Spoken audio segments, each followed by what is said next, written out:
I think he's become, as this kind of almost presidential prime minister, a bit of a lightning rod for people who are criticizing the Liberal government.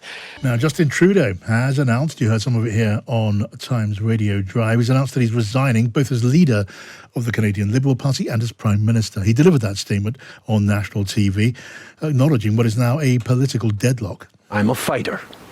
Every bone in my body has always told me to fight because I care deeply about Canadians. I care deeply about this country, and I will always be motivated by what is in the best interest of Canadians. And the fact is, despite best efforts to work through it, Parliament has been paralysed for months. That's why this morning I advised the Governor-General that we need a new session of Parliament. She has granted this request, and the House will now be prorogued until March 24th. And Trudeau made his resignation official. Over the holidays, I've also had a chance to reflect and have had long talks with my family about our future. So last night over dinner, I told my kids about the decision that I'm sharing with you today.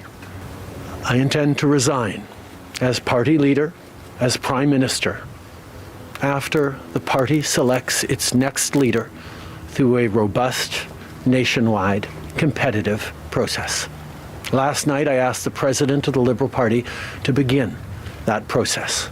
This country deserves a real choice in the next election, and it has become clear to me that if I'm having to fight internal battles, I cannot be the best option in that election.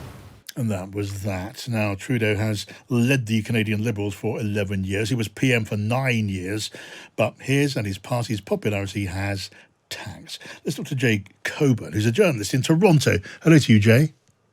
Hi, John. Hi, welcome to the show, Jay. So, look, so the seeds of Trudeau's downfall have been germinating for a good long while. Yeah, I mean, he has been leader, as you said, for 9 years, and he promised a few things when they got elected. He promised to grow the middle class. He did lead Canada through the pandemic, but in real terms, Canadians have been kind of feeling the pinch when it comes to inflation, especially around grocery costs.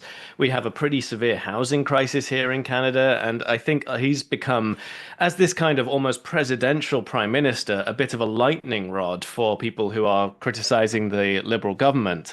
And so, you know, if you drive out into rural Canada, you see people flying flags that well, I can't use the word they say before the word Trudeau on that flag, but it begins with an F, and those are pretty clear to see everywhere. So I think by resigning, he's hoping to depolarize a little bit of Canadian politics, to step aside and give the Liberal Party a chance at potentially not being defeated so handily in the next election. Although the way the polls are looking right now, things are not looking good for the Liberals. The opposition NDP have said they intend to bring down the government as soon as they can this year, as they're currently, or they have been, in a sort of confidence and supply agreement with the Liberals. So they've been propping up a minority government.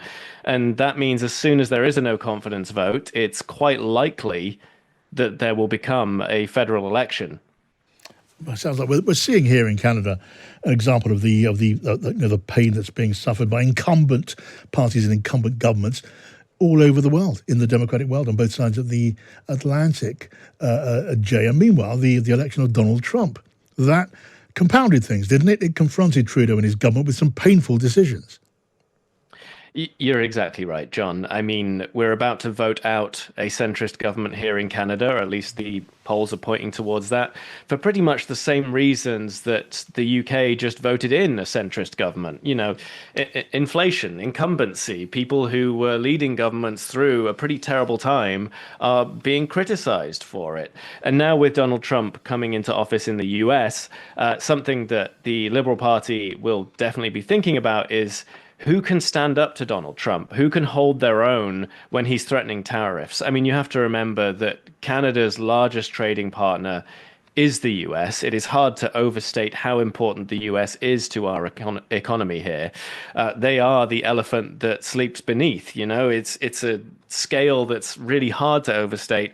If you want to compare it, maybe the UK's trading with the EU is similar in scale, but even that probably doesn't compare to just how important our relationship with the United States is.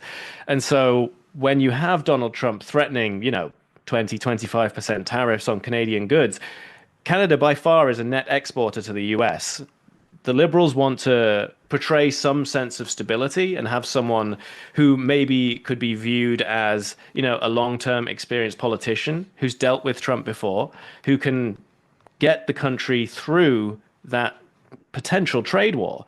And so he will want to make sure, if that's not Justin Trudeau, it's someone else is in place. And that is why he'll at least stay as prime minister until there's a new party election, because inauguration's in a couple of weeks, and the country needs a leader. All right, Jay Cockburn then, reporting from Toronto. We will watch that story, the leadership decisions to come and all of it. Let's keep in touch. Jay Cockburn in Toronto. Thank you.